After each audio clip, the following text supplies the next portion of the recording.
바울은 사람들에게 신분이나 재력, 성별 등 사람들을 어떤 조건에 따라 구별짓는 전통도 그리스도 안에서는 아무런 구속력이 없음을 가르쳐 왔습니다.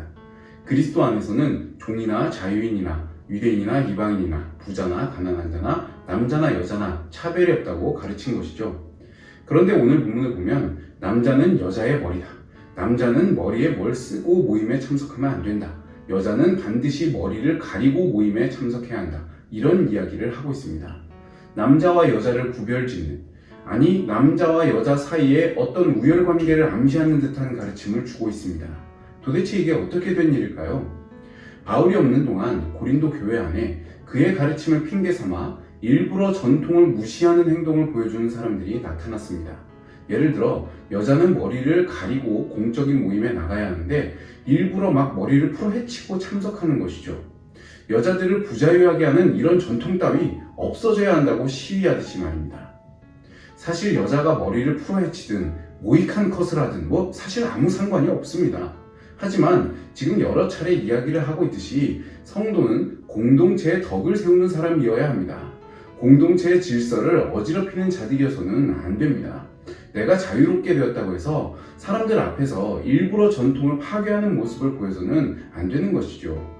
복음 안에서 여자도 남자도 차별이 없다는 것이지 여자가 남자가 되어야 한다거나 남자가 여자가 되어야 한다는 말이 아닙니다. 전통을 넘어서는 자유를 누리는 것은 좋지만 그것을 보여주기 위해 일부러 전통에 반대로 행동하는 것은 공동체의 덕이 되지 않습니다. 이런 건 용기가 아닙니다. 그래서 오늘 본문에서 바울이 이야기하는 것입니다. 차라리 전통을 지키라고. 이건 옛 관습을 철저히 따르는 사람이 되라는 것이 아니라 사람들에게 덕을 끼치고 공동체를 세우는 복음의 정신을 지키기 위해 전통을 좀 존중하라는 이야기입니다.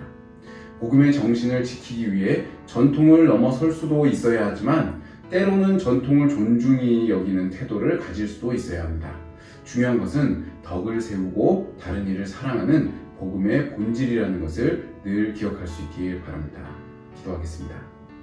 하나님, 우리에게 주신 귀한 전통을 소중히 여기는 태도로 복음의 정신에 그 본질에 집중하며 하나님이 주신 자유를 누릴 수 있도록 도와주옵소서. 예수 그리스도의 이름으로 기도합니다. 아멘.